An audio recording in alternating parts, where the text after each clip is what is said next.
قدر طالبین علوم نبوت جنہوں نے انتظامی تعلم کا ایک بڑا مبارک مرحلہ مکمل کیا ہے اور اس بابرکت ادارے سے وہ اپنا تعلیمی دورانیہ اور تربیتی ایک مرحلہ مکمل کر کے میدان عمل میں اترنے والے ہیں۔ اس مجلس میں شریک یہ ہمارے فضلائے کرام جو اپنا آخری سبق انہوں نے سنایا اور اس کے متعلق اس فقیر کی کچھ گزارشات سننے کے لیے موجود ہیں، اور بہت ہی لائق تکریم اور قابل احترام میرے احباب، میرے بزرگوں، بھائیوں اور عزیزوں جو اس مجلس میں تشریف فرما ہیں۔ حقیقت یہ ہے کہ یہ مجلس جس میں قرآن مجید کی تلاوت کی جائے اور جس میں رسول اکرم صلی اللہ علیہ وسلم کی احادیث بیان کی جائیں، یہ بہت ہی بابرکت اور باعظمت مجلس ہوتی ہے کہ جب قرآن پڑھا جاتا ہے اور قرآن سننے کے لیے آپ ہمہ تن گوش ہو کر سنتے ہیں تو یہ اللہ کا کلام آپ سنتے ہیں محبت کے ساتھ، تعظیم کے ساتھ، اور ہمارے محترم قاری صاحب المقری محمد نعمان جعفر صاحب سلمہ اللہ وبارک فیہ وزادہ توفیقا، ان جیسی خوبصورت آواز میں قرآن سننا، اس کا اپنا ایک لطف بھی ہے، لذت بھی ہے اور ایک اعزاز بھی ہے کہ جو قرآن سننے کے لیے بیٹھے ہوتے ہیں اللہ کے فرشتے ان کو اپنے گھیرے میں لے لیتے ہیں اور وہ ان کو اپنے گھیرے میں لے کر دوسرے فرشتوں کو بھی بلا لیتے ہیں جو اس طرح کی ذکر کی مجلسوں کی تلاش میں ہوتے ہیں۔ وہ کہتے ہیں کہ آؤ تمہارا مطلوب یہاں موجود ہے، اور وہ بھی آ جاتے ہیں۔ تو حدیث میں آتا ہے کہ اتنے فرشتے اس مجلس کو گھیر لیتے ہیں کہ ایک پرے کے اوپر دوسرا پرا، دوسرے کے اوپر تیسرا، اور یہ ان کے پرے آسمان تک پہنچ جاتے ہیں۔ فرشتوں نے گھیرا ہوتا ہے، اور اسی پر بس نہیں، رسول اکرم صلی اللہ علیہ وسلم نے فرمایا کہ اللہ رب العزت ان بیٹھنے والوں کا نام لے کر اپنے درباری فرشتوں میں ذکر کرتے ہیں اور فخر کرتے ہیں۔ کتنے خوش نصیب ہیں آپ لوگ کہ اللہ رب العزت آپ کا نام لے کر اپنے فرشتوں میں فخر فرما رہے ہیں۔ اور حقیقت یہ ہے کہ اگر انسان کو اس عزت کا صحیح شعور ہو کہ اللہ کسی بندے کا نام لے تو انسان اس خوشی کو ضبط نہیں کر سکتا، کتنا اونچا مقام ہے۔ اور پھر حدیث کی مجلس، بیٹے نے جو سند پڑھی ہے اور اس میں جو امام بخاری رحمۃ اللہ علیہ کے شاگرد ہیں محترم محمد ابن یوسف الفربری، جن تک ہماری سند پہنچتی ہے، وہ امام بخاری رحمۃ اللہ علیہ کے بارے میں بتاتے ہیں کہ ایک دن امام رحمۃ اللہ علیہ نے احادیث لکھوائیں، وہ شاگردوں کو حدیث سناتے تھے اور شاگرد ان سے سن کر لکھتے تھے۔ تو کہتے ہیں کہ انہوں نے بہت ساری احادیث لکھوائیں اور انہوں نے محسوس کیا کہ شاید میں اکتاہٹ کا شکار ہو گیا ہوں اور میں میرے اندر انہوں نے تھکن محسوس کی۔ تو انہوں نے میرا حوصلہ بڑھانے کے لیے اور میری ہمت بندھانے کے لیے یہ کہا کہ عزیزم، اللہ اکبر، دنیا اس وقت کوئی اپنے کھیت میں ہے، کوئی اپنے کارخانے میں ہے، کوئی اپنی دکان میں ہے، کوئی اپنے ڈیرے پہ ہے، اپنے مشاغل کے اندر منہمک ہے، اور تو کتنا خوش نصیب ہے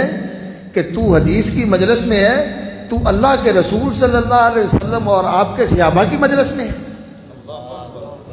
یہ کتنے بڑے اعزاز کی بات ہے۔ اس لیے ایسی مجلس میں جب انسان آئے تو بڑا باادب ہو کے آئے اور طالب بن کے آئے، مشتاق بن کے آئے، شوق اور محبت کے ساتھ آئے اور کچھ لینے کے لیے آئے کہ یا اللہ کوئی ایسی بات میرے پلے پڑ جائے اور میرے دل میں اتر جائے، جس سے میری زندگی سنور جائے، میری زندگی بن جائے اور میں تیرے بندوں میں شامل ہو جاؤں اور رسول اکرم صلی اللہ علیہ وسلم کے سچے امتیوں میں شامل ہو جاؤں۔ قابل احترام حضرات گرامی، اس موقع پر مجھے معلوم ہے کہ علماء و مشائخ بھی مجلس کے اندر ہیں اور ہمارے معاشرے کے معززین پڑھے لکھے حضرات بھی موجود ہیں اس مجلس کے اندر، اور دین سے محبت رکھنے والے ہمارے بہت سارے احباب دیہاتی علاقوں سے بھی تشریف لائے ہوئے ہیں۔ اس لیے میں کچھ اس طرح کی گفتگو آپ کے سامنے کرنا چاہتا ہوں جس میں ان تمام طبقات کا لحاظ رکھا جائے۔ سب سے پہلے تو میں آپ کے سامنے اس کتاب کے بارے میں عرض کرنا چاہتا ہوں کہ اس کو اللہ رب العزت نے کیا عظمت دی ہے، اور کتاب کے بارے میں جاننے کے لیے پہلے اس کے مصنف کے بارے میں جاننا ضروری ہوتا ہے، اور مصنف کا جو امتیاز ہے وہ یہ ہے کہ وہ اس دین کے علم کے امام ہیں، امیر المومنین فی الحدیث، سلطان المحدثین اور سید الفقہاء، یہ ان کا مقام ہے۔ تو اللہ رب العزت نے اس دین کے علم کی وجہ سے ان کو یہ مقام اور مرتبہ عطا فرمایا کہ آج مسلمانوں کے اندر جو دیندار طبقہ ہے، ان میں سے کوئی شاید ایسا ہوگا جس نے امام بخاری کا نام نہ سنا ہو اور وہ محبت کے ساتھ ان کا نام لیتا نہ ہو اور ان کے لیے رحمت کی اور رفع درجات کی دعا نہ کرتا۔ یہ دین کا تعلق، یہ دین کی خدمت کا تعلق، یہ اتنا بڑا اعزاز ہے جس کو اللہ رب العزت نصیب فرما دے، اللہ تعالیٰ اس کے درجے بلند کر دیتا ہے۔ نرفع درجات من نشاء وفوق کل ذی علم علیم۔ تو یہ دین اسلام جس کو اللہ رب العزت نے ہمارے لیے مقرر فرمایا کہ اس دین کے مطابق تم نے زندگی گزارنی ہے، اور اس کو ہمارے لیے پسند فرمایا کہ یہ تمہارا دستور حیات ہے، یہ تمہاری راہ عمل ہے، اس کے مطابق تم نے زندگی گزارنی ہے۔ رضیت لکم الاسلام دینہ۔ یہ دین دو چیزوں کے اندر اللہ رب العزت نے ہمارے لیے اتارا ہے اور یہ ہم تک پہنچا ہے، ایک قرآن مجید کی صورت میں اور دوسرا نبی صلی اللہ علیہ وسلم کی سنت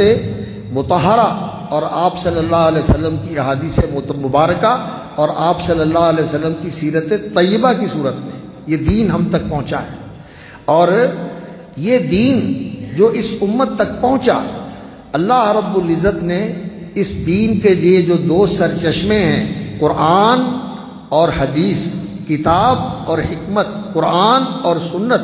اللہ رب العزت نے ان کو محفوظ فرما دیا ہے۔ اللہ نے ان کو محفوظ فرما دیا ہے۔ یہ سرچشمے آج تک فیض ان کا جاری ہے اور یہ لوگوں تک صحیح دین منتقل کر رہے ہیں۔ حدیث بھی اسی طرح موجود ہے جس طرح رسول اکرم صلی اللہ علیہ وسلم نے عمل کیا تھا، جس طرح فرمان آپ صلی اللہ علیہ وسلم کی زبان اقدس سے صادر ہوا تھا اور جس طرح نبی صلی اللہ علیہ وسلم نے اپنی زندگی گزاری تھی، یہ ساری چیزیں آج مسلمانوں کے پاس پوری طرح محفوظ ہیں۔ اور قرآن مجید بھی اسی طرح محفوظ ہے جس طرح اللہ رب العزت نے آسمان سے اتارا تھا۔ محترم قاری صاحب نے جس طرح تلاوت کی، یہ آپ نے اللہ رب العزت کا کلام سنا ہے۔ آواز محترم قاری نعمان جعفر صاحب کی آواز ہے، لیکن کلام اللہ رب العزت کا ہے، اور یہ اسی طرح لکھا ہوا موجود ہے جس طرح یہ لوح محفوظ میں لکھا ہوا ہے۔ بل هو قرآن مجید فی لوح محفوظ، یہ لوح محفوظ میں لکھا ہوا ہے، اور جس طرح لوح محفوظ میں لکھا ہوا ہے اسی طرح یہ محمد الرسول اللہ صلی اللہ علیہ وسلم کے قلب اطہر پر لکھا ہوا تھا، اور اسی طرح رسول اکرم صلی اللہ علیہ وسلم کی زبان اقدس سے صحابہ تک پہنچا تھا، اور صحابہ نے اپنے سینوں میں اتار کے اس کو آگے منتقل کیا تھا، اور آج تک یہ ہمارے پاس اسی طرح موجود ہے جس طرح اللہ رب العزت نے اسے نازل فرمایا تھا۔ یہ اللہ تعالیٰ کا بہت بڑا انعام ہے اس امت کے اوپر۔ اور رسول اکرم صلی اللہ علیہ وسلم کی جو احادیث ہیں یہ بھی اس امت نے اسی طرح محفوظ کی۔ رسول اکرم صلی اللہ علیہ وسلم آج سے کتنے سال پہلے تھے؟ آج 1443 ہے، 1443 ہے۔ آپ صلی اللہ علیہ وسلم اتنے سال پہلے تھے اس دنیا کے اندر، لیکن صحابہ کرام نے جو رسول اکرم صلی اللہ علیہ وسلم سے سنا، جیسے آپ کو دیکھا،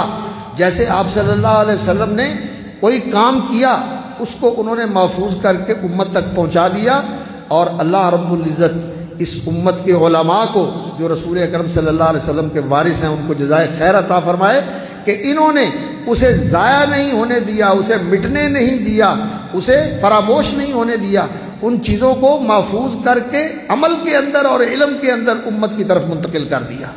اور آج جیسے مولانا عبد المنان صاحب آپ کو بتا رہے تھے کہ یہ جو علماء کی ایک جماعت، یہ فئت مومنہ، یہ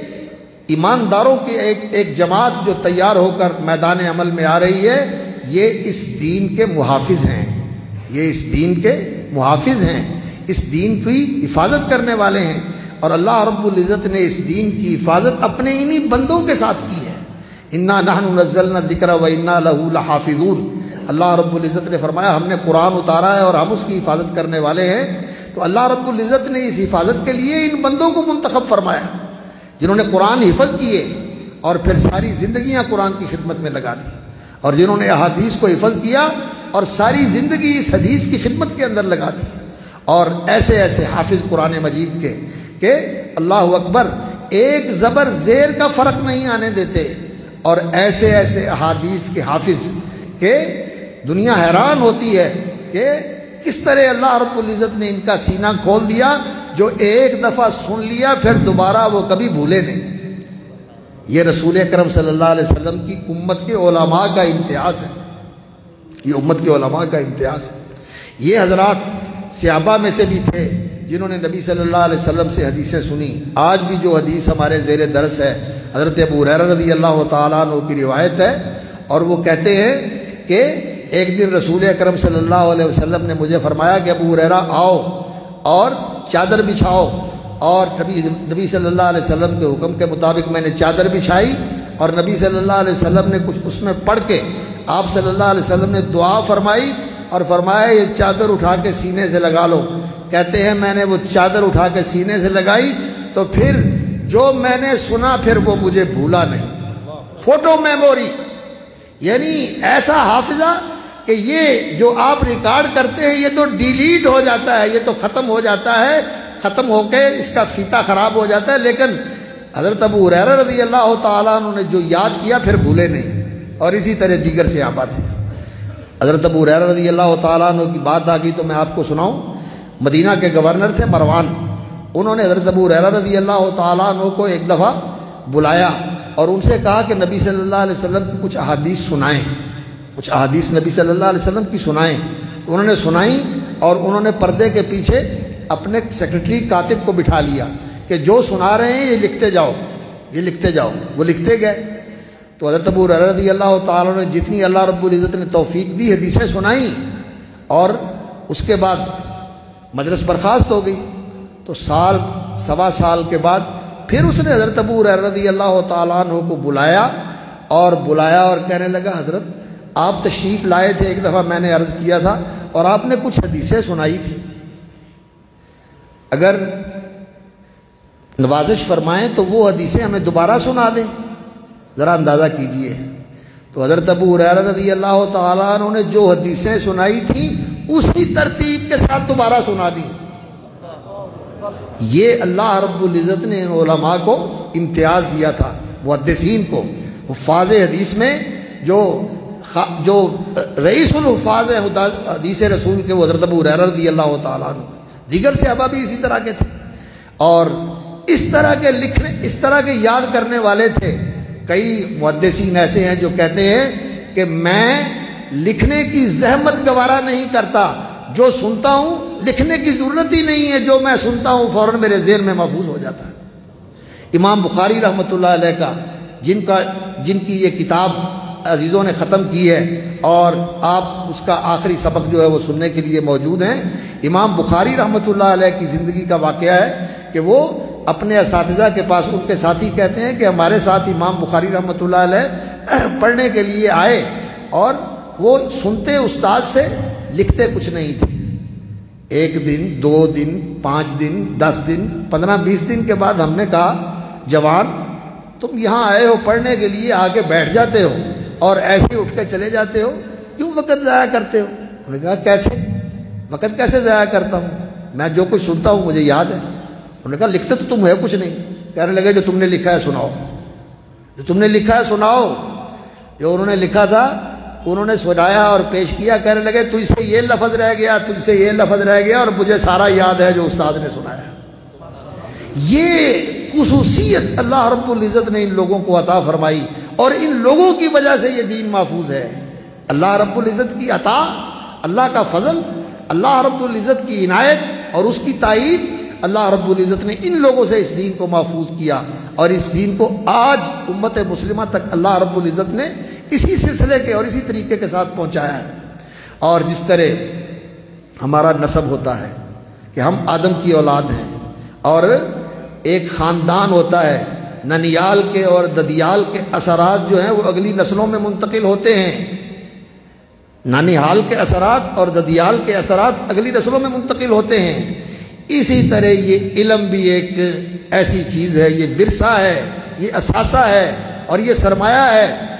یہ بھی اللہ رب العزت نے نبیوں کو عطا فرمایا، اور نبیوں کا یہ ورثہ امت کے علماء نے لیا، اور علماء سے آگے ان کے شاگردوں نے لیا، صحابہ نے لیا، صحابہ سے تابعین نے لیا، اور تابعین سے اتباع التابعین نے، اور تبع الاتباع نے، اور محدثین نے، اور فقہاء نے، اور اسی طرح امت کے علماء کے اندر یہ سلسلہ چلتا رہا۔ اور یہ بیٹے نے جو سند پڑھی،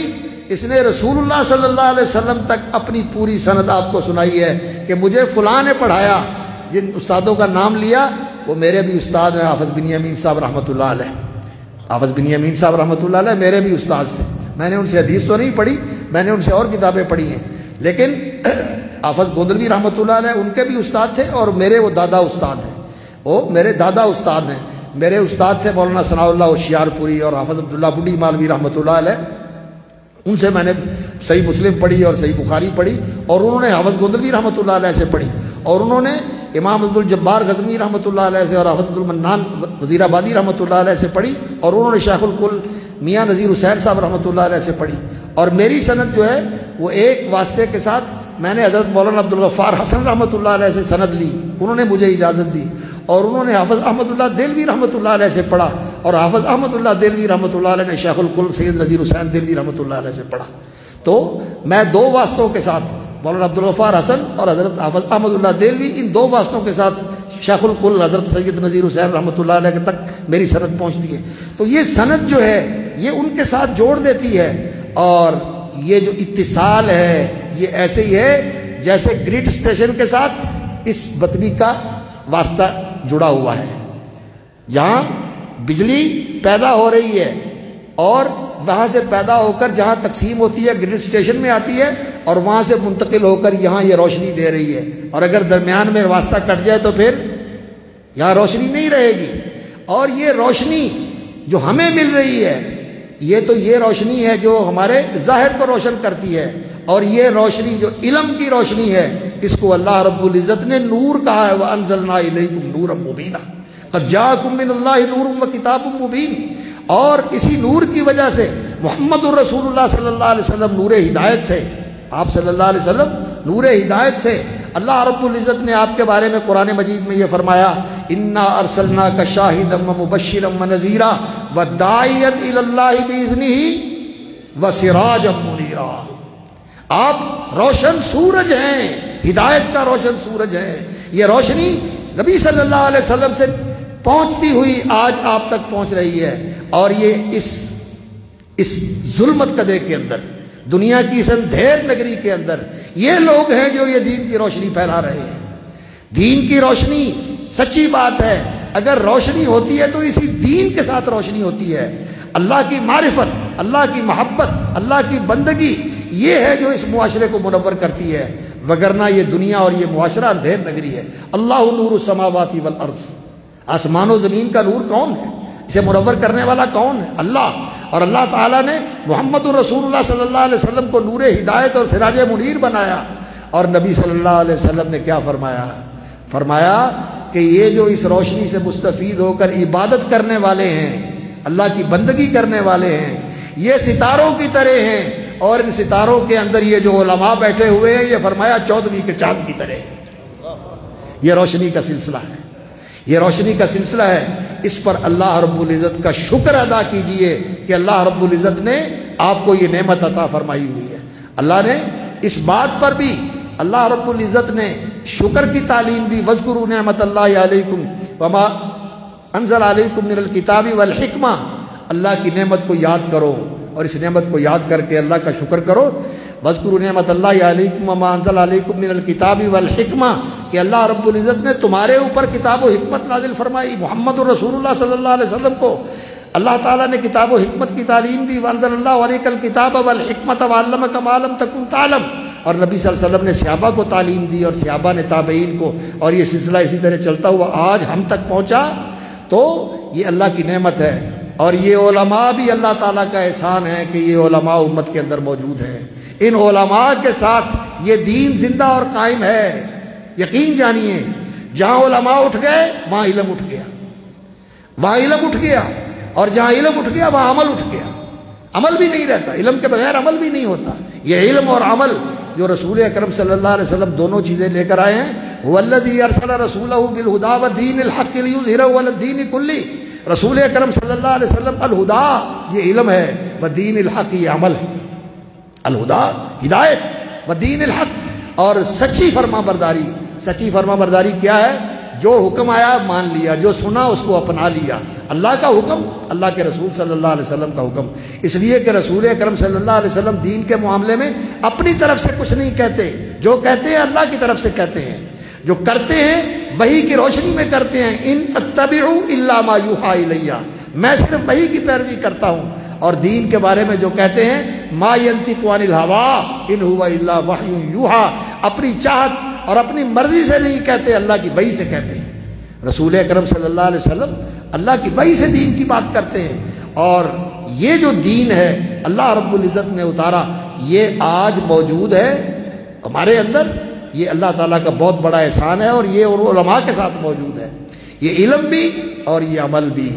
رسول اکرم صلی اللہ علیہ وسلم نے فرمایا، اللہ نے قرآن کی حفاظت کا ذمہ لیا اور قرآن کے بیان، وَأَنزَلْنَا إِلَيْكَ ذِكْرًا لِتُبَيِّنَ لِلنَّاسِ مَا نُزِّلَ إِلَيْهِمْ، جو قرآن آپ کی طرف نازل کیا گیا ہے لوگوں کے لیے آپ اس کو بیان کر دیں، عملاً بھی اور قولاً بھی۔ نبی صلی اللہ علیہ وسلم نے قرآن پڑھایا، سکھایا، سمجھایا، عمل کر کے دکھایا لوگوں کے لیے۔ تو یہ قرآن بھی محفوظ ہے، قرآن کا بیان بھی محفوظ ہے، اور نبی صلی اللہ علیہ وسلم کو اللہ رب العزت نے فرمایا وَمَا أَنزَلْنَا عَلَيْكَ الْكِتَابَ إِلَّا لِتُبَيِّنَ لَهُمُ الَّذِي اخْتَلَفُوا فِيهِ وَهُدًى وَرَحْمَةً لِقَوْمٍ يُؤْمِنُونَ، ہم نے یہ کتاب آپ پر اتاری ہے اسی لیے کہ آپ اس کو کھول کر بیان کر دیں۔ قرآن نبی صلی اللہ علیہ وسلم کی تبیین، آپ صلی اللہ علیہ وسلم کی عملی زندگی کو بغیر قرآن سمجھا نہیں جا سکتا، سمجھا نہیں جا سکتا۔ نبی صلی اللہ علیہ وسلم کا بیان سامنے رکھنا ضروری ہے، اور آپ کی زندگی قرآن کا پورا عمل تھا۔ آپ صلی اللہ علیہ وسلم کی زندگی صحابہ کہتے تھے، بلکہ اللہ اکبر، قرآن مجید میں اللہ رب العزت نے فرمایا وَأَنزَلَ اللَّهُ إِلَيْكُمْ ذِكْرًا رَسُولًا، اللہ رب العزت نے آپ کی طرف ذکر اتارا ہے، یعنی رسول اتارا ہے، یعنی قرآن اور حدیث، قرآن اور رسول میں فرق کوئی نہیں، کیونکہ نبی صلی اللہ علیہ وسلم کی زندگی ساری قرآن تھی۔ تو یہ قرآن کا علم بھی محفوظ ہے اور دین پر عمل بھی محفوظ ہے، اور وہ عمل بھی اس امت کے علماء کے ذریعے محفوظ ہے۔ یہ ہیں اس دین کے اوپر عمل کرنے والے، اس لیے ان علماء سے جڑے رہنا چاہیے اور ان علماء کی قدر کرنی چاہیے، اور ان علماء دین کے اندر جو محدثین ہیں، جو ائمہ فقہا ہیں، جو فقہائے محدثین ہیں، اور جو ائمۃ الخیر ہیں، خیر کے امام ہیں، یہ رسول اکرم صلی اللہ علیہ وسلم کا راستہ دکھانے والے اور امت کے عوام کو ان کے ساتھ جوڑنے والے ہیں، اور ان کی طرف لوگوں کی رہنمائی کرنے والے ہیں۔ اس لیے یہ امت کے لیے بہت بڑا قابل قدر اثاثہ ہیں، ان کی قدر کرو۔ آج ان کے خلاف بڑی سازشیں ہو رہی ہیں کہ ان مدرسوں کو کمزور کر دیا جائے، انہیں بدل کر اسکول کالج بنا دیا جائے۔ ہمارے اسکول کالج اور ہماری یونیورسٹیاں، اللہ اکبر، یہ جہاں بڑی بڑی فیسیں ہم دیتے ہیں اور بڑے بڑے خرچے کر کے اپنے بچوں کو وہاں پڑھاتے ہیں، یہ بچے وہاں پڑھ کے کیا کرتے ہیں؟ بڑی بات ہے کہ کسی کو امریکہ میں یا کینیڈا میں جاب مل جائے اور وہاں کی شہریت مل جائے، اور وہاں جا کے وہ نوکری کرے اور ڈالر کمائے، اور اس کے بعد کچھ بھی نہیں، پیسے کمانے کے لیے نوکر پیدا کرنا یہ ان یونیورسٹیوں کا اور ان اسکولوں اور کالجوں کا کام ہے جہاں ہم بڑی بڑی فیسیں دیتے ہیں. اور یہ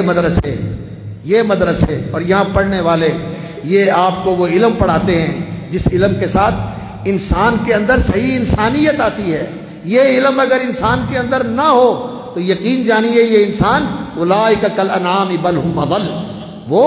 جانوروں سے بھی نیچے ہے، جانوروں کے جیسا ہے بلکہ جانوروں سے بھی نیچے ہے. یہ علم انسان کو انسان بناتا ہے، یہ علم انسان کو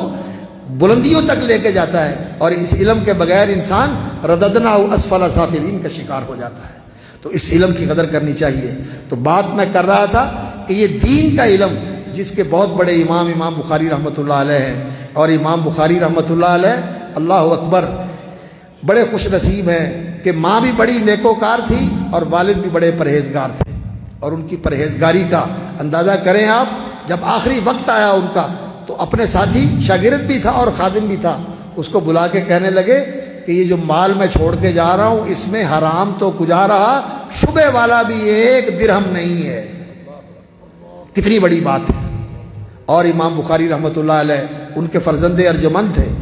ابو عبداللہ محمد بن اسماعیل، ان کا نام اسماعیل تھا. وہ امام مالک سے انہوں نے حدیث پڑھی، عبداللہ بن مبارک سے انہوں نے مصافحہ کیا، حماد بن زید سے انہوں نے علم پڑھا، اور پھر وہ فوت ہو گئے. اور امام بخاری رحمۃ اللہ علیہ یتیمی میں پلے بڑے، لیکن یہ ماں کی پرورش تھی اور اس کی آغوش تھی اور اس کی عنایت تھی کہ انہوں نے امام بخاری رحمۃ اللہ علیہ کی پرورش کی. اور امام بخاری رحمۃ اللہ علیہ کی ماں کی دعاؤں سے اس مقام تک پہنچے کہ قرآن حفظ کیا، اور قرآن حفظ کرنے کے بعد اللہ رب العزت نے حفظ حدیث کا شوق ان کو عطا فرما دیا، اور پھر وہ ایسے حافظ الحدیث بنے. وہ کہتے ہیں کہ میں الحمدللہ 1,00,000 صحیح حدیثیں مجھے یاد ہیں اور 2,00,000 غیر صحیح بھی مجھے یاد ہیں. 1,00,000 صحیح حدیثیں مجھے یاد ہیں اور 2,00,000 صحیح حدیثیں جو غیر صحیح ہیں وہ بھی مجھے یاد ہیں. یہ ایسے لوگ تھے کہ صحیح کو بھی یاد کرتے تھے اور غلط کو بھی یاد کرتے تھے. جیسے مولانا بتا رہے تھے آپ کو کہ یہ جاننے کے لیے کہ نبی صلی اللہ علیہ وسلم کی طرف کس چیز کو غلط منسوب کر دیا گیا ہے، آپ کے جناب علی کی طرف اس چیز کو ایسے ہی پھیلا دیا گیا ہے کہ یہ نبی صلی اللہ علیہ وسلم نے کہا ہے، یہ جاننے کے لیے بھی علماء نے ان چیزوں کو محفوظ کر دیا، ان کی بھی نشاندہی کر دی، اور نبی صلی اللہ علیہ وسلم کی حدیث کی بھی نشاندہی کر دی. اور امام بخاری رحمۃ اللہ علیہ نے جو 6,00,000 احادیث جمع کی تھی اس کے اندر آپ ذرا اس سے متوحش نہ ہوں کہ 6,00,000 کہاں سے آ گئی. حدیثوں کی تعداد تو اگر تلاش کی جائے تو جو احادیث نبی صلی اللہ علیہ وسلم سے منقول ہے بڑی سے بڑی تعداد ان کی 50,000 تک پہنچتی ہے. کنز العمال اور اسی طرح دیگر جو کتابیں ہیں، الجامع الکبیر امام سیوطی رحمۃ اللہ علیہ کی، ان کو دیکھا جائے تو اس سے زیادہ تعداد نہیں ہے. تو یہ 6,00,000 حدیث کہاں سے آ گئی؟ اصل میں یہ اصطلاح ہے محدثین کی کہ ایک سند، ایک روایت ایک سلسلے کے ساتھ جو منقول ہوتی ہے اس کو ایک حدیث قرار دیتے ہیں. جب وہی حدیث دوسرے سلسلے کے ساتھ آتی ہے تو وہ 2 بن جاتی ہے، وہی حدیث تیسرے سلسلے کے ساتھ آتی ہے تو وہ 3 بن جاتی ہے. اور ایک ایک حدیث کو انہوں نے 10 20 سلسلوں سے سنا ہے تو وہ 10 اور 20 حدیثیں بن جاتی ہیں. تو سلسلوں کے تعدد کی وجہ سے حدیثوں کی تعداد بڑھ جاتی ہے. تو وہ کہتے ہیں کہ میں نے 6,00,000 احادیث سے اس کتاب کا انتخاب کیا ہے. اور یہ کوئی ایسے نہیں جیسے آج کل ہمارے PhD کے اور MPhil کے رسالے تیار ہوتے ہیں، کسی کو کہا کہ تو کر دے اور کچھ ہی دوسرے سے اکٹھا کیا اور ڈگری لے لی. اللہ اکبر، ایسے نہیں. یہ زندگی ہے جس زندگی کو انہوں نے اس دین کے لیے وقف کر دیا،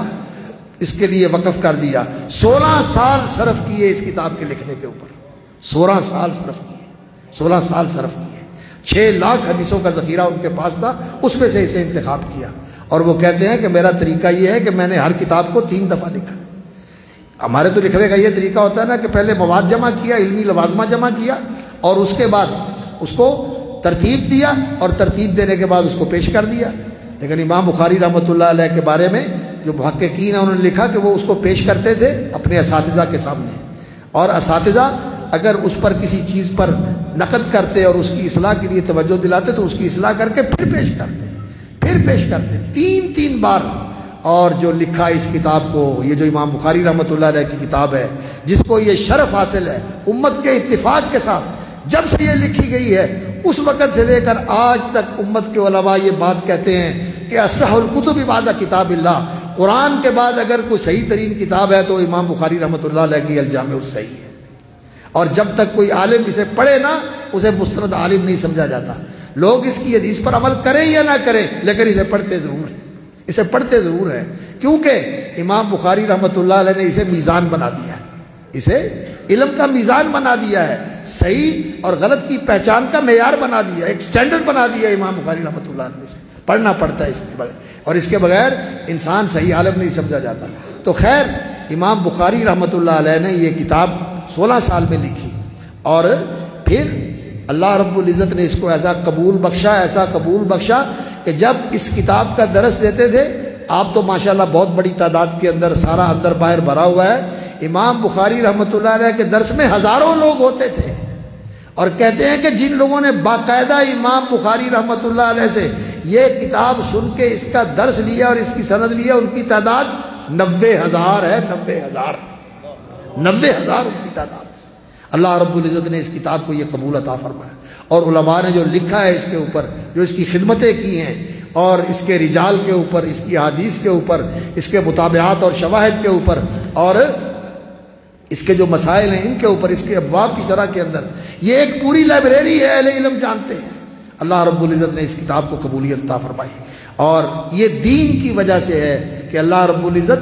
دین والوں کو عظمت عطا کرتے ہیں، اللہ تعالیٰ ان کو رفعت عطا کرتے ہیں، اور دلوں کے اندر اللہ رب العزت ان کی محبت ڈال دیتے ہیں۔ کیوں؟ اس لیے کہ یہ رسول اکرم صلی اللہ علیہ وسلم کے دین کے خادم ہیں۔ اللہ تعالیٰ ہمیں ان سے محبت کرنے والا بنائے، جیسا کہ حضرت ابو ذر رضی اللہ تعالیٰ عنہ نے کہا، یا تو عالم ہونا چاہیے انسان کو، کن عالمن، عالم بنو ماشاءاللہ جیسے یہ بنے ہیں، او متعلمہ، یا سیکھنے والے طالب علم بنو، او مستمعہ، یا سننے والے جیسے آپ سننے کے لیے بیٹھے ہوئے ہیں سننے والے بنو، اور یا ان سے محبت کرنے والے بنو۔ ان چاروں سے نکل کے بدبختوں میں شامل نہ ہونا، جو اس حلقے میں نہیں آتا، عالم نہیں، متعلم نہیں، سننے والا نہیں، محبت کرنے والا نہیں، اس کا رحمت کے ساتھ کوئی تعلق نہیں، وہ اللہ کی رحمت سے دور ہے، کیونکہ رسول اکرم صلی اللہ علیہ وسلم نے فرمایا ہے، اللہ اکبر، کہ یہ دنیا جو ہے یہ اللہ کی رحمت سے محروم ہے، سوائے اللہ کے ذکر کے اور اس کے ساتھ تعلق رکھنے والی چیزیں، یا پھر دین کا علم رکھنے والا اور دین کا علم سیکھنے والا، یہی ہیں جن پر اللہ کی رحمت اترتی ہے، اور ان کی وجہ سے دوسرے لوگوں کو بھی اس رحمت سے حصہ ملتا ہے۔ اور اگر یہ اللہ کا ذکر کرنے والے اور اللہ کا پیغام پہنچانے والے اور دین کا علم رکھنے والے اور دین کا علم سکھانے والے نہ ہوں تو یقین جانیے اس زمین کی بساط لپیٹ دی جائے، یہ سلسلہ ختم کر دیا جائے۔ تو خیر بات لمبی ہو رہی ہے، میں عرض کرتا ہوں کہ امام بخاری رحمۃ اللہ علیہ نے جو اس کتاب کو لکھا تو اس کے اندر انہوں نے سب سے پہلے جو وحی کا باب قائم کیا، تو امام بخاری رحمۃ اللہ علیہ کے بارے میں، ان کی منقبت کے بارے میں علماء کے اقوال، ان کے معاصرین کے اقوال، اور ان کے بعد جو علماء کے اقوال ہیں، یہ سلسلہ شروع کر دیا جائے تو اسی کے لیے گھنٹے چاہیے، اس لیے میں صرف یہ چھوڑتا ہوں، بس یہ بتا دیا کہ وہ امیر المومنین فی الحدیث اور سلطان المحدثین سید الفقہاء، اور ان کے اساتذہ کی گواہی کے ساتھ افقہ خلق اللہ فی زماننا، ہمارے زمانے میں سب سے زیادہ دین کی سمجھ رکھنے والے، اور سید الفقہاء، تمام دین کی سمجھ رکھنے والے کو سردار اور ان کے پیشوا اور ان کے رہنما ہیں امام بخاری رحمۃ اللہ علیہ۔ تو امام بخاری رحمۃ اللہ علیہ نے جو یہ کتاب لکھی، اس کے اندر پھر انہوں نے صحیح بات ہے فقاہت، علمیت اور دین کے حقائق، لطائف، معارف، بصائر، ان کے جو نکات اور جو ان کے رموز اور اسرار جمع کر دیے ہیں، آج تک اہل علم اس پہ سر دھنتے ہیں، اور امام بخاری رحمۃ اللہ علیہ کو دعائیں دیتے ہیں کہ اللہ رب العزت نے ان کو کیا حافظہ دیا تھا، اور کیا بصیرت اور کیا فقاہت اللہ رب العزت نے ان کو عطا فرمائی تھی۔ اس کی ابتدا کی ہے انہوں نے بدل الوحی سے، اس لیے کہ اس دین کی بنیاد کس چیز کے اوپر ہے؟ میری سوچ، آپ کی سوچ، لوگوں کا رواج، لوگوں کا طرز عمل، یہ دین نہیں ہے، دین اللہ نے اتارا ہے۔ اتبعوا ما انزل الیکم من ربکم، جو اللہ کی طرف سے اتارا گیا ہے اس کی پیروی کرو، دین وہ ہے جو اللہ نے اتارا ہے، وہ حق ہے، اور جو اللہ نے نہیں اتارا وہ باطل ہے۔ اس لیے لوگوں کے رواج، لوگوں کی رسمیں، لوگوں کی سوچ، لوگوں کے قانون، لوگوں کے ضابطے، یہ جو لوگوں نے بنایا ہوئے یہ دین نہیں بن سکتے، یہ دین نہیں بن سکتے، اور ان کے ساتھ عدل بھی نہیں ہو سکتا اور ان کے ساتھ امن بھی نہیں ہو سکتا۔ اگر عدل قائم ہو سکتا ہے تو وہ نبیوں کی لائی ہوئی تعلیم کے ساتھ ہو سکتا ہے۔ یقوم الناس بالقسط لقد ارسلنا رسلنا بالبینات وانزلنا معهم الکتاب والمیزان لیقوم الناس بالقسط، نبیوں کے لائے ہوئے نظام کے ساتھ عدل قائم ہو سکتا ہے، اسی کے ساتھ روشنی پھیل سکتی ہے اور اسی کے ساتھ لوگوں کو امن و سلامتی مل سکتی ہے۔ الذین آمنوا ولم یلبسوا ایمانهم بظلم اولئک لهم الامن وهم مہتدون۔ تو امن، سلامتی، عدل اس دین کے علم کے ساتھ قائم ہو سکتا ہے۔ تو انہوں نے وحی سے اس کو شروع کیا، بدل وحی سے، کہ دین کی بنیاد وحی کے اوپر ہے، اور اس کے لیے انما الاعمال بالنیات والی حدیث لے کے آئے کہ اس دین کے لیے انسان کو مخلص ہونا چاہیے، یعنی اس کے اندر اخلاص ہونا چاہیے، اللہ کی رضا کے لیے یہ کام کرے، دین پڑھے، دین پہ عمل کرے، اس لیے اللہ راضی ہو جائے، اللہ کو راضی کرنے کے لیے۔ اور پھر یہ جو دین کا علم ہے اس پر ایمان اور یقین رکھنا ضروری ہے۔ بدل وحی کے بعد کتاب الایمان لے کے آئے، اس لیے ایمان کا معنی ہے تصدیق کرنا، اس کو حق اور صحیح سمجھنا اور اسے قبول کرنا، اور قبول کر کے الایقان والاذعان، اس پہ یقین رکھنا اور اس پر عمل کرنا۔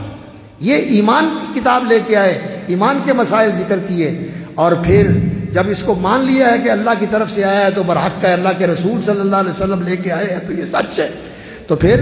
اس کو سیکھنا ہے، جاننا ہے، اور جان کے پھر اس پر عمل کرنا ہے۔ اور پھر یہ اس کی تفصیلات بیان فرمائی ہیں انہوں نے اس کتاب کے اندر،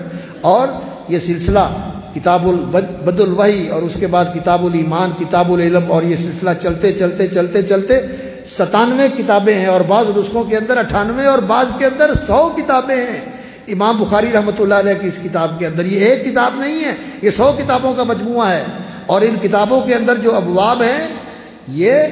3880 کے قریب ابواب ہیں، یعنی ایک ایک باب کے اندر کئی کی حدیثیں ہیں اور ان کے اندر کئی کی مسائل ہیں، یہ علم کا ایک دفتر ہے۔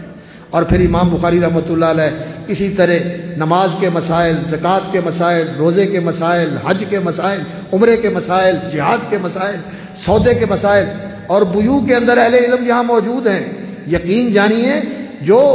لوگوں کے لین دین کے اندر جتنی صورتیں ہیں، فقہ کی کتابوں میں اتنی تفصیل نہیں ہے جتنی امام بخاری کی الجامع الصحیح کے اندر تفصیل موجود ہے۔ کمال ہے۔ کتاب الکفالہ، کتاب الحوالہ، کتاب اللقطہ، کتاب المظالم، اور اسی طرح کتاب الاجارہ، سارے ابواب جو ہیں امام بخاری رحمۃ اللہ علیہ نے اس کتاب کے اندر ذکر کیے ہیں۔ اور پھر اسی طرح جو عدالت کے معاملات ہیں، ریاست کے معاملات ہیں، کتاب الاحکام، اس کے اندر یہ بیان فرمائے۔ اور پھر اسی پہ بس نہیں کیا، تفسیر، تاریخ، بدء الخلق، جب سے اس کائنات کی تخلیق کا آغاز ہوا ہے اس وقت سے لے کر نبی صلی اللہ علیہ وسلم کے زمانے تک انبیاء کی تاریخ، کتاب الانبیاء، اور پھر نبی صلی اللہ علیہ وسلم کی سیرت، آپ صلی اللہ علیہ وسلم کے مغازی، آپ صلی اللہ علیہ وسلم کے فضائل و مناقب، آپ کے صحابہ کا تذکرہ، ان کے فضائل کا تذکرہ، قرآن کی تفسیر، اور پھر آنے والے وقت کے اندر جو فتنے اور جو امت کے اندر مسائل پیدا ہونے والے ہیں ان کے متعلق نبی صلی اللہ علیہ وسلم کی رہنمائی، یہ سارا کچھ اس کتاب میں جمع کر دیا۔ علم کا سمندر ہے یہ کتاب۔ اور آخر میں کتاب و اخبار الاحاد لے کر آئے کہ یہ چیزیں جو اخبار احاد سن کے نقل کرنے والے لوگ ہیں، ان کی خبر کے اوپر اعتماد کر کے اس کو قبول کیا جائے گا۔ یہ جو لوگوں نے بات بنائی ہے کہ متواتر ہونی چاہیے، یہ مشہور ہونی چاہیے، نبی صلی اللہ علیہ وسلم نے ایک ایک آدمی کو بھیجا ایک ایک علاقے کی طرف۔ حضرت معاذ رضی اللہ تعالیٰ عنہ کو یمن کی طرف بھیجا، ابو موسیٰ اشعری کو بھیجا، 2 بندے تھے، ان کو بھیجا جاؤ اس علاقے میں جا کے اللہ کا دین پہنچاؤ۔ تو نبی صلی اللہ علیہ وسلم نے 150 نہیں بھیجے، کسی علاقے میں ایک ہی بھیجا۔ جب مدینہ منورہ میں نبی صلی اللہ علیہ وسلم نے بھیجے تھے تو حضرت عبداللہ ابن ام مکتوم رضی اللہ تعالیٰ عنہ کو بھیجا، جا کے مدینہ منورہ میں لوگوں کو دین کی تعلیم دو، اور مصعب ابن عمیر کو بھیجا، 2 بندے بھیجے نبی صلی اللہ علیہ وسلم نے۔ تو اخبار احاد دین کے اندر حجت ہیں، عقیدے میں بھی حجت ہیں، عمل میں بھی حجت ہیں۔ یہ جو لوگوں نے اصول بنائے ہوئے ہیں نا کہ خبر واحد حجت نہیں ہے، یہ بالکل بے بنیاد بات ہے۔ اخبار احاد کا بیان کر کے اصولی مسائل بھی بیان فرمائے۔ اور پھر امام بخاری رحمۃ اللہ علیہ نے آخر میں ذکر فرمایا کتاب الاعتصام بالکتاب والسنہ، کتاب و سنت کو مضبوطی سے تھام کے رکھنا ہے۔ یہ 2 چیزیں ایسی ہیں جو اس امت کی حفاظت کرنے والی ہیں کہ یہ امت گمراہ نہیں ہوگی۔ ترکت فیکم امرین لن تضلوا ما تمسکتم بہما کتاب اللہ و سنت رسولہ۔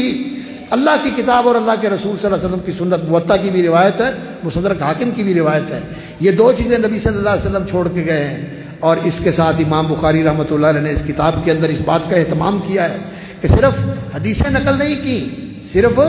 نبی صلی اللہ علیہ وسلم کے فرامین کے ساتھ قرآن کی آیتیں بھی نقل کی ہیں، بتایا ہے کہ یہ آیت سے بات نکلتی ہے جو اللہ کے رسول نے فرمائی ہے،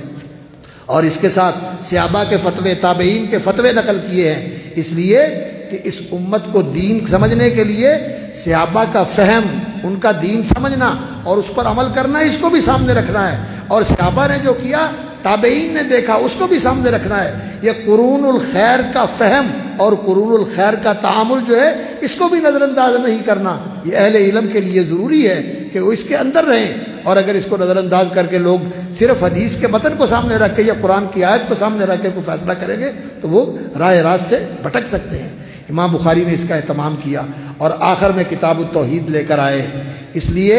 کہ اس دین کا مقصد یہ ہے کہ لوگوں کی اللہ کی معرفت حاصل ہو جائے اور اللہ رب العزت کی توحید لوگوں کو سمجھ آ جائے اور لوگ اللہ کو ایک ماننے لگیں اور اللہ کو یکتا ماننے لگیں، اللہ کی احدیت کو مانیں، اللہ کی وحدانیت کو مانیں۔ اور اس بات اسی کتاب کے اندر امام بخاری رحمۃ اللہ علیہ حضرت معاذ رضی اللہ تعالیٰ عنہ کی وہ حدیث لے کے آئے ہیں کہ آپ یمن کی طرف جا رہے ہیں، وہاں اہل کتاب رہتے ہیں، یہودی اور عیسائی وہاں رہتے ہیں، تو آپ نے ان کو دعوت دینی ہے کس چیز کی؟ ان یوحد اللہ، کہ وہ اللہ کی توحید مانیں۔ اگر انسان دین کے اوپر عمل کرتا ہے اور دین کی مسائل اور دین کے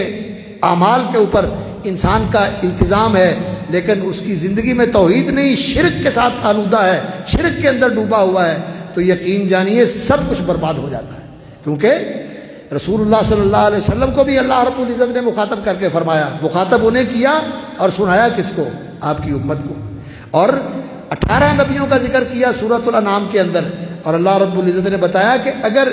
یہ بھی بفرض محال اگر ایسا ہو کہ ان سے شرک سرزد ہو جائے تو ان کا بھی کیا کرایا برباد ہو جائے گا، تو آج اس امت کو ضرورت ہے کہ وہ شرک کو پہچانے اور شرک کو چھوڑے اور اپنی توحید کو خالص کرے، اس کے بغیر دین کوئی قیمت نہیں رکھتا اگر اس کے اندر شرک کی ملاوٹ ہو جائے،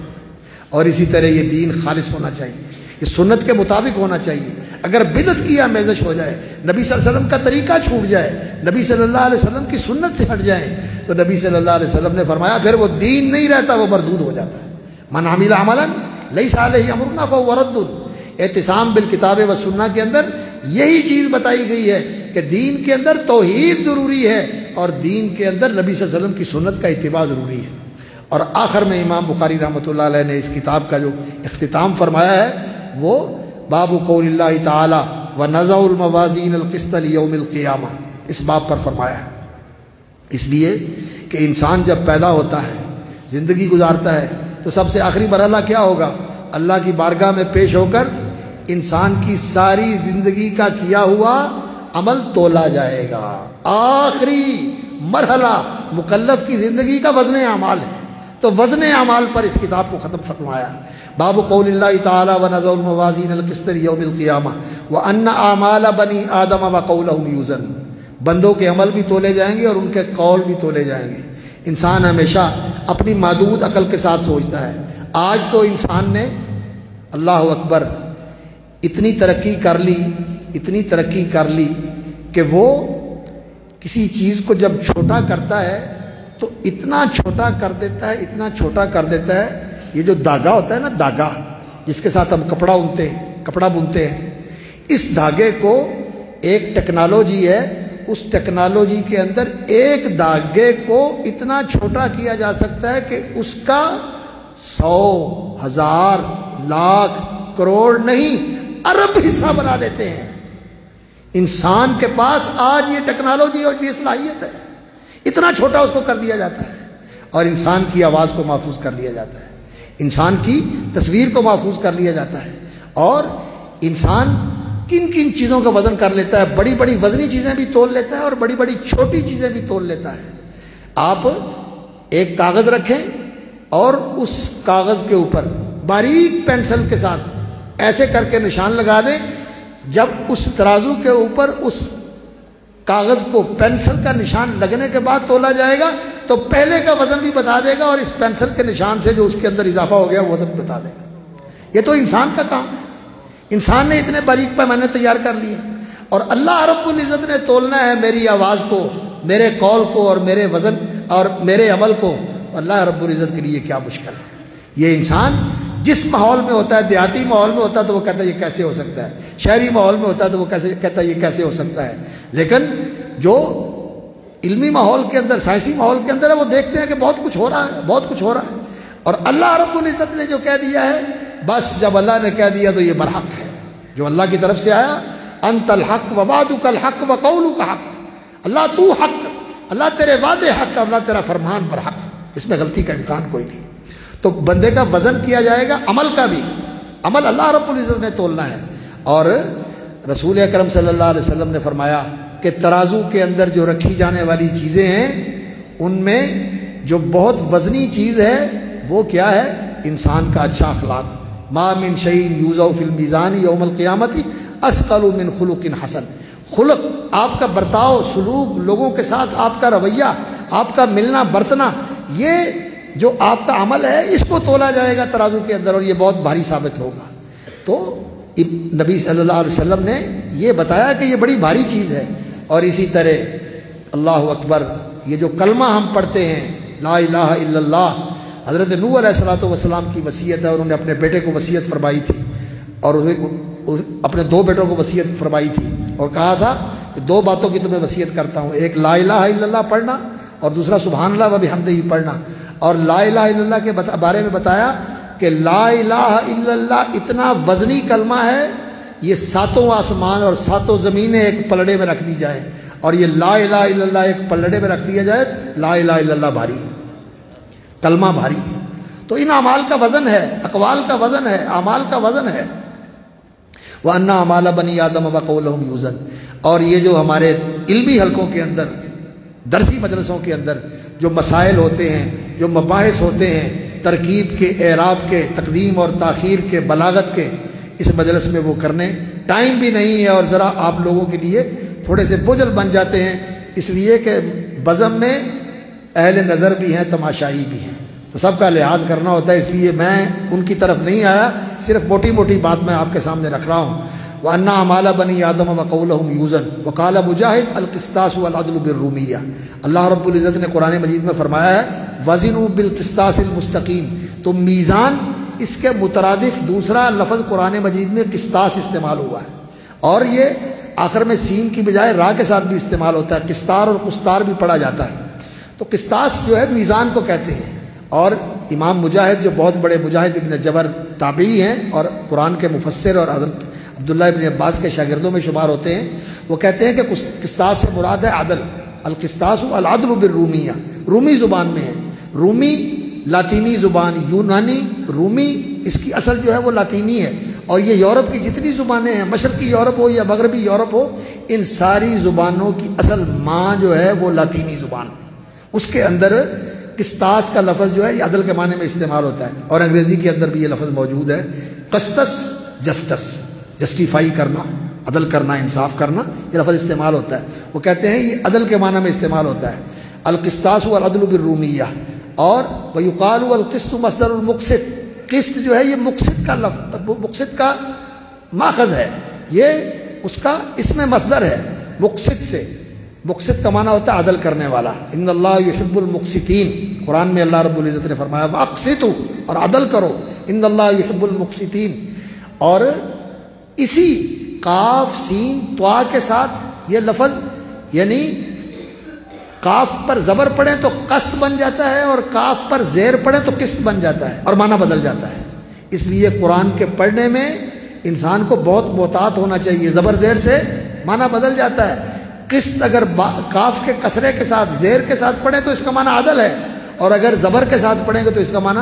ظلم بن جائے گا، اور قرآن مجید میں یہ استعمال ہوا ہے وَأَمَّا الْقَاسِطُونَ فَكَانُوا لِجَهَنَّمَ حَطَبًا، اور یہاں جو لغوی بحثیں ہیں میں ان کی طرف نہیں جا رہا۔ تو مقسط کا معنی عادل ہوتا ہے، اور قاسط کا معنی ظالم ہوتا ہے۔ قرآن مجید میں اللہ رب العزت نے وَأَمَّا الْقَاسِطُونَ فَكَانُوا لِجَهَنَّمَ حَطَبًا، جو ظلم کرنے والے ہیں وہ ظلم اپنی جان پر کرتے ہیں اور اللہ کی مخلوق پر ظلم کرتے ہیں، اللہ کا کوئی کچھ نہیں بگاڑ سکتا۔ وہ جہنم کا ایندھن بننے والے ہیں۔ اور پھر امام بخاری رحمۃ اللہ علیہ نے اپنی سند بیان فرمائی، قال حدثنا احمد بن اشکاب بن بھی ٹھیک ہے اور اشکابہ بھی ٹھیک ہے، دونوں طرح پڑھنا صحیح ہے۔ قال حدثنا محمد بن فضیل، یہ احمد بن اشکاب اصل کوفی ہیں۔ احمد بن اشکاب ان کے والد کا نام جو تھا وہ حرم تھا، غالباً ذہن سے نکل گیا، تو ان کے والد وہ احمد اشکاب ان کا لقب تھا، اور وہ پہلے کوفے میں رہتے تھے، اور صفار وہ پیتل کا کام کرتے تھے، پیتل کا برتن وغیرہ بیچتے تھے، صفار ان کا لقب ہے۔ وہ بعد میں مصر میں چلے گئے اور وہیں جا کر امام بخاری رحمۃ اللہ علیہ نے ان سے حدیث لی، اور ان کے استاد جو ہیں محمد ابن فضیل ابن غزوان، یہ کوفی ہیں، یہ کوفے کے رہنے والے تھے، اور ان کے استاد جو ہیں عمارۃ بن القعقاع، یہ عمارۃ بن القعقاع ہے، اور دوسری جگہ پر عمارۃ بن القعقاع سے محمد ابن فضیل کا سما بھی ثابت ہے، حدثنا کے ساتھ بھی وہ روایت کرتے ہیں، حدثنا عمارۃ بن القعقاع کہتے ہیں ان ابی زرعہ تھا، یہ ابو زرعہ یہ حرم، یہ حضرت جریر ابن عبداللہ البجلی رضی اللہ تعالیٰ عنہ کے پوتے ہیں، اور یہ بھی اپنی کنیت کے ساتھ مشہور ہیں، جیسے حضرت ابو ہریرہ اپنی کنیت کے ساتھ مشہور ہیں۔ ان کا نام حرم بھی بیان کیا گیا ہے، اور مجمع بھی ان کا نام بیان کیا گیا ہے، اور معمر بھی ان کا نام بیان کیا گیا ہے۔ تو خیر، یہ حضرت ابو زرعہ رضی اللہ، حضرت ابو زرعہ رحمۃ اللہ علیہ، یہ امام حضرت ابو ہریرہ رضی اللہ تعالیٰ عنہ کے خصوصی شاگرد ہیں، ان کے ملازمین میں سے تھے۔ اور شاگرد ایسا ہی ہونا چاہیے جو ساری زندگی انسان کے ساتھ جڑا رہے، ایسا نہیں کہ کچھ دیر پڑھا اور اس کے بعد استادوں کو بھول گئے، نہیں، استادوں کے ساتھ جڑے رہتے ہیں، ان کے ساتھ وابستہ رہتے ہیں، بعد میں بھی ان سے رہنمائی لیتے رہتے ہیں، اپنے کاموں میں بھی ان سے مشورہ کرتے ہیں۔ استادوں کے ساتھ اگر انسان جڑا رہے تو اس میں بڑی خیر اور برکت ہوتی ہے۔ تو ان کے ملازم شاگردوں میں سے یہ ابو زرعہ تھے رضی اللہ تعالیٰ عنہ، اور حضرت ابو ہریرہ رضی اللہ تعالیٰ عنہ یہ رسول اکرم صلی اللہ علیہ وسلم کے ملازم، ساتھ رہنے والے شاگرد تھے۔ نبی صلی اللہ علیہ وسلم اگر کسی مجلس میں اٹھ کے چلے گئے ہیں، گھر گئے ہیں، تو پھر تو ابو ہریرہ بسط میں ہیں، لیکن اگر اٹھ کے کہیں اور چلے گئے ہیں تو ابو ہریرہ نے پیچھا کیا ہے۔ باغ میں گئے، اللہ کے رسول صلی اللہ علیہ وسلم، ابو ہریرہ بھی پیچھے پہنچ گئے، باغ کے گرد دیوار ہوئی ہے، راستہ کوئی نہیں، ایک چھوٹی سی نالی ہے، اس نالی میں کہتے ہیں میں ایسے سکڑ کے اپنے آپ کو اس کے اندر گھس گیا اور اللہ کے رسول کے پاس پہنچ گیا، اور اللہ کے رسول صلی اللہ علیہ وسلم نے ان کو حدیث سنائی۔ یہ اس طرح شاگرد کا استاد کے ساتھ چمٹے رہنا، یہ اس علم کے لیے بڑا خیر و برکت کا باعث بنتا ہے، اس لیے استادوں کے ساتھ شاگردوں کو ملازمت کرنی چاہیے، اور اس کے ساتھ علم کے اندر نور بھی آتا ہے، اور اس کے اندر رسوخ بھی آتا ہے، اور اس کے اندر صحیح برکت پیدا ہوتی ہے۔ تو حضرت ابو ہریرہ رضی اللہ تعالیٰ عنہ روایت کرتے ہیں، وقت زیادہ ہو رہا ہے اس لیے بس میں بات بہت مختصر کر رہا ہوں۔ النبی زرعہ النبی ہریرہ رضی اللہ تعالیٰ عنہ قال النبی صلی اللہ علیہ وسلم، رسول اکرم صلی اللہ علیہ وسلم نے فرمایا، کلمتانی حبیبتانی الی الرحمن خفیفتانی علی اللسان ثقیلتانی فی المیزان سبحان اللہ و بحمدہ سبحان اللہ العظیم۔ دو کلمے ہیں، دو بول ہیں، کون سے؟ سبحان اللہ و بحمدہ اور الحمدللہ، یہ دو کلمے ہیں، حبیبتانی الی الرحمن جو اللہ کو بے حد محبوب ہے، حبیبتانی الی الرحمن خفیفتانی علی اللسان زبان پر ادا کرنے میں بہت سہل اور آسان ہے، اور ثقیلتانی فی المیزان جو اعمال تولنے کا ترازو ہے اس کے اندر یہ بہت بھاری ہے، ثقیلتانی فی المیزان۔ سبحان اللہ، اللہ پاک ہے، وبحمدہ اپنی تعریفوں کے ساتھ، جو اس کی تعریفیں خود اس نے کی ہیں اور یہ کائنات کر رہی ہے، اور جو اس کی تعریف کرنے والے اس کی مخلوقات کر رہی ہے، ساری مخلوق اللہ رب العزت کی تعریف کر رہی ہے، کوئی زبان حال سے اور کوئی زبان قال سے، ہر چیز اللہ کی تعریف کر رہی ہے۔ وَلَهُ الْحَمْدُ فِي السَّمَاوَاتِ وَالْأَرْضِ وَلِلَّهِ الْحَمْدُ فِي السَّمَاوَاتِ وَالْأَرْضِ، اللہ کے لیے تعریف آسمانوں میں بھی اور زمین میں بھی۔ تو اللہ کی تسبیح اور تحمید جو ہے یہ اللہ رب العزت کو بہت زیادہ پسند ہے۔ اللہ کی تسبیح کیا ہے یہ سمجھ لیں، تسبیح کا معنی ہے اللہ کی تنزیہ، یعنی اللہ رب العزت کو پاک اور منزہ، بے عیب اور بے نقص ماننا، کہ اس کی ذات میں کوئی نقص اور عیب نہیں، اس کی صفات میں کوئی نقص اور عیب نہیں، کوئی اس کا شریک نہیں، کوئی اس کا مد مقابل نہیں، کوئی اس کی ٹکر کا نہیں، اور کوئی اس جیسا نہیں، نہ اپنے آپ کو اس جیسا ہے اور نہ اس نے ہی کوئی اپنے جیسا بنایا ہے۔ لوگوں نے یہ فلسفے بنائے ہوئے ہیں کہ جی ذاتی طور پر تو نہیں ہے لیکن عطائی طور پر ہے، نہیں، نہ کوئی ذاتی نہ کوئی عطائی، نہ کوئی اپنی ذات سے اس جیسا ہے اور نہ کوئی اس نے اپنے جیسا بنایا ہے۔ اللہ رب العزت نے قرآن مجید میں یہ حقیقت کھول دی، فرمایا اللہ تعالیٰ تمہیں تمہاری اپنی مثال دے کر بتاتا ہے، ضرب لکم مثلا من انفسکم هل لکم مما ملکت ایمانکم من شرکاء فیما رزقناکم، اور جو تمہارے زیر دست ہوتے ہیں، تمہارے ملازم ہوتے ہیں، تمہارے ماتحت ہوتے ہیں، جن کو تم دکان پہ بٹھاتے ہو، اپنی سیٹ پہ بٹھاتے ہو، تمہارا کام کرتے ہو اور تم ان کے محتاج بھی ہوتے ہو، تم یہ پسند کرتے ہو کہ یہ تمہارے برابر ہو جائے؟ پسند کرتے ہو؟ تم تو یہ پسند نہیں کرتے، اور میں تو کسی کا محتاج بھی نہیں ہوں اور میں اپنے برابر پیدا کر لوں، بلکہ میری مخلوق میں ایسے ہو جائے جو مجھ سے بھی بڑھ جائے، یہ کیسے ہو سکتا ہے؟ لیکن اس معاشرے کے اندر، ہمارے اس ماحول کے اندر المیے کی بات ہے اور دکھ کی بات ہے، ایسے لوگ موجود ہیں جو اس طرح کی باتیں کرتے ہیں کہ اللہ کے بندوں کو اللہ سے بڑھا دیتے ہیں، کہتے ہیں اللہ اکبر، وہ بھی لاسانی اے بھی لاسانی، او حکم کرے اے موڑ دے وے، او توڑ دے وے اے جوڑ دے وے، لا الہ الا اللہ، سبحان اللہ عما یشرکون، سبحانہ و تعالی عما یصفون۔ سبحان اللہ کا اصل معنی یہ ہے کہ اللہ کی احدیت، اس کی وحدانیت اور اس کی صمدیت کو سمجھ کر انسان ہر قسم کے شرک کی نفی کر کے یہ کہے لا الہ الا اللہ، اللہ اکبر، لہ الکبریاء فی السماوات والارض۔ وہ سردار ہے اور سرداری اس کی انتہا کو پہنچی ہوئی ہے، باقی ساری سرداریاں اس کے سامنے آ کر ختم ہو جاتی ہیں، صرف اسی کے لیے سرداری ہے، باقی سب اس کے غلام، باقی سب اس کے بندے، باقی سب اس کے در کے سوالی، اس کے گھر کے فقیر اور اس کے سامنے جھولی پھیلا کے مانگنے والے، اس کے محتاج۔ یسألہ من فی السماوات والارض، آسمان و زمین کی ہر چیز اسی سے مانگ رہی ہے اور اسی سے مل رہا ہے، وہی داتا ہے، وہی دیتا ہے، باقی سب منگتے ہیں اور باقی سب فقیر ہیں۔ تو یہ سبحان اللہ، یہ اللہ کی تسبیح ہے، اسی شعور کے ساتھ یہ کہنی چاہیے، اور یہ ساری کائنات اللہ کی تسبیح کر رہی ہے۔ وَإِن مِّن شَيْءٍ إِلَّا يُسَبِّحُ بِحَمْدِهِ، ہر چیز اللہ کی تسبیح کر رہی ہے، اور اس کے ساتھ اللہ کی تعریف، ثناء الجمیل، اللہ کی خوبی اور اللہ کا کمال، اللہ کا جمال، اللہ رب العزت کی نعمتیں، اس کی نوازشیں، ان کا بیان کر کے اللہ کی تعریف و توصیف کرنا، اللہ اکبر، حمد و ثنا، اللہ کی تعریف کرنا، لیکن اس کے اندر محبت اور تعظیم، انسان کا دل اللہ کی محبت سے معمور ہو اور اس کے دل میں اللہ کی عظمت و جلال اور اس کی کبریائی اور اس کے جبروت کا ایسا تصور ہو کہ انسان کے دل میں کوئی شوخی نہ آئے، انسان کے دل میں کوئی ایسی بات نہ آئے کہ انسان اللہ رب العزت کی عظمت کو فراموش کر دے، نہیں، ہمیشہ اس کے جلال و جبروت کے سامنے انسان کو بہت زیادہ حساس ہونا چاہیے۔ وہ معراج کی حدیثیں ہیں، ان کے اندر ایک حدیث میں نے پڑھی اور صحیح حدیث ہے، شیخ البانی رحمۃ اللہ علیہ نے اسے صحیح کہا ہے، رسول اکرم صلی اللہ علیہ وسلم نے فرمایا کہ میں نے جبریل کو دیکھا، اللہ رب العزت کی بارگاہ کے جب قریب ہوئے، اللہ رب العزت کے پاس براہ راست تو نہیں جاتے، اللہ کا قرب ملتا ہے، لیکن اللہ رب العزت کی بارگاہ میں نے جبریل کو دیکھا ایسے جیسے بوسیدہ ٹاٹ زمین کے اوپر بچھا ہوا ہوتا ہے۔ اللہ رب العزت کی عظمت کا یہ حال ہے، اور جتنا کوئی اللہ کا علم رکھنے والا ہے وہ اتنا ہی اللہ رب العزت کی عظمت و جلال کو زیادہ بروز رکھنے والا ہے۔ اس لیے نبی صلی اللہ علیہ وسلم نے فرمایا انا اعلمکم باللہ، میں تم میں سب سے زیادہ اللہ کی ذات کا علم اور معرفت رکھتا ہوں جو اللہ رب العزت نے مجھے دیا ہے، وَأَخْشَاكُمْ لِلَّهِ، اور سب سے زیادہ میں اللہ کی خشیت رکھنے والا ہوں۔ اور عزیزان گرامی، علماء کا اصل امتیاز یہی خشیت ہوتی ہے، اللہ کی معرفت اور اللہ کی خشیت۔ آج معلومات ہیں، مسائل، مناظرے اور اپنا مسلک، اپنی جماعت اور اپنا منہج، لیکن اللہ کی معرفت، اس کے اسماء و صفات کے ساتھ اور اس کے ساتھ وہ بندگی اور محبت کا تعلق،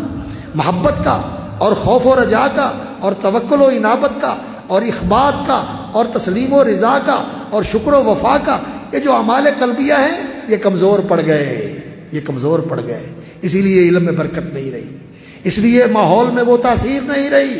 وگرنہ ہمارے دادا استاد حضرت حافظ محمد صاحب گوندلوی رحمۃ اللہ علیہ فرماتے ہیں کہ میں امام عبدالجبار غزنوی رحمۃ اللہ علیہ کی مجلس میں گیا امرتسر، مدرسہ تقویت الاسلام میں پڑھنے کے لیے،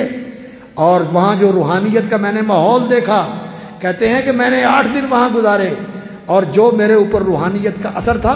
میں حیران تھا کہ جو لوگ یہاں رہتے ہیں ان کے دل پھٹ کیوں نہیں جاتے۔ یہ چیز ہے جو اہل علم کا اصل اختصاص ہے، ہمیں اس پر توجہ دینی چاہیے، اور یہ اہل اللہ کے ساتھ محبت، جو زندہ ہوں ان کے ساتھ تعلق اور محبت اور ان کی صحبت میں بیٹھنا، اور جو دنیا سے چلے گئے ہیں ان کی کتابوں کے ساتھ رہنا، اور خاص طور پر قرآن مجید جو انسان کو اللہ کے ساتھ جوڑنے والا ہے، اور حدیث نبوی اور سیرت نبوی جو نبی صلی اللہ علیہ وسلم کے ساتھ انسان کو جوڑنے والی ہے، اس کا اہتمام کریں اپنی تربیت کے لیے، اپنے ایمان کے لیے، اپنے اصلاح کے لیے، پڑھانے کے لیے اور درس دینے کے لیے نہیں، اپنی اصلاح کے لیے، اپنے تزکیے کے لیے، اپنی تکمیل کے لیے، اپنی انسانیت کی تعمیر کے لیے۔ اور عزیزان گرامی، آپ نے یہ انتظامی مرحلہ تو مکمل کر لیا، لیکن تعلم کا اور تحصیل علم کا مرحلہ زندگی بھر ختم نہیں ہوتا۔ امام بخاری رحمۃ اللہ علیہ کیا جو قول انہوں نے نقل کیا حضرت عمر رضی اللہ تعالیٰ عنہ کا، وہ آپ نے پڑھا، تفقہوا قبل ان تسودوا، ذمہ داریاں پڑھنے سے پہلے فقاہت حاصل کر لو، دین کی سمجھ حاصل کر لو۔ اور امام ابو عبداللہ بخاری نے کیا کہا، وبعد ان تسودوا، ذمہ داریاں ملنے کے بعد، شیخ الحدیث بننے کے بعد، خطیب پاکستان بننے کے بعد بھی تفقہوا، یہ تفقہ کا سلسلہ جاری رہنا چاہیے، علم پڑھتے رہنا چاہیے۔ اور امام ترمذی رحمۃ اللہ علیہ نے جامع کے اندر فرمایا، تعلموا قبل ان تسودوا وبعد ان تسودوا، علم سیکھتے رہو، اور علم سیکھتے رہنے سے ہی آتا ہے۔ اور یہ اگر تحصیل علم کا سلسلہ موقوف کر دیا جائے، علم کا زوال شروع ہو جاتا ہے۔ اور دوسری بات میں یہ کہوں گا، یونیورسٹیوں میں جاؤ، کالجوں میں جاؤ، حکومتی اداروں میں جاؤ، لیکن مسجد اور مدرسے سے تعلق نہ کمزور کرنا، مسجد سے جڑے رہنا، مدرسے سے جڑے رہنا۔ یہ مدرسہ آپ کو اصحاب صفہ کے ساتھ جوڑ دیتا ہے، اور یہ مسجد آپ کو رسول اکرم صلی اللہ علیہ وسلم کے ساتھ جوڑ دیتی ہے، جن کا ممبر، جن کی مسند اور جن کا مصلی اسی مسجد کے اندر ہے، اس کے ساتھ جڑے رہیں۔ اور باقی اپنے مستقبل کی فکر نہ کریں، انشاءاللہ العزیز اللہ رب العزت اپنے بندوں کو ضائع نہیں کرتا، اللہ اپنے بندوں کو ضائع نہیں کرتا۔ اللہ رب العزت آپ کو عالم بعمل بنائے، دین کا مخلص داعی بنائے، امت کا مصلح بنائے۔ اور سچی بات ہے، یہ مرکز المودہ الخیری جو ہمارے محسنین کا اور ہمارے محترم حافظ عبد الکریم صاحب حافظہ اللہ اور ان کی یہ ٹیم، حافظ محمد نذیر صاحب اور ان کے جو رفقا شیخ عطا اللہ صاحب اور سارے اساتذہ جنہوں نے اس مرکز کی آبیاری کی ہے اور یہاں یہ فیض کا سرچشمہ جاری کیے ہوئے ہیں، یہ محبتیں بانٹنے والا مرکز ہے۔ یہاں سے لوگوں کو پیار ملتا ہے، محبت کا پیغام ملتا ہے، اور یہ خیر کی خیرات تقسیم کرنے والا ادارہ ہے۔ اس کو مضبوط کریں، اسے توانا کریں، اسے اور زیادہ فعال کریں، اپنے بچوں کو یہاں بھیج کر کے وہ پڑھیں اور اس کو مضبوط کریں، ان کے دست و بازو بنیں، ان کے ساتھ کھڑے ہوں۔ اللہ رب العزت اسے قائم رکھے، یہاں کے اساتذہ کے علم و عمل میں برکت فرمائے، اور یہاں کے جو محسنین اور معاونین ہیں ان کے مال میں، ان کی زندگیوں میں اور ان کی صحت میں، ان کی اولاد میں اللہ رب العزت برکت فرمائے، اور ہم سب کو دین پر استقامت نصیب فرمائے، اور اللہ تعالیٰ اس دین کے راستے میں ہمیں قبول فرما لے۔ میں معذرت کرتا ہوں منتظمین سے کہ بات لمبی ہو گئی، اور حق تو یہ ہے کہ حق ادا نہ ہوا، اللہ رب العزت قبول فرمائے، اور جو کمی کوتاہی رہ گئی اللہ معاف فرمائے۔ وآخر دعوانا الحمدللہ رب العالمین۔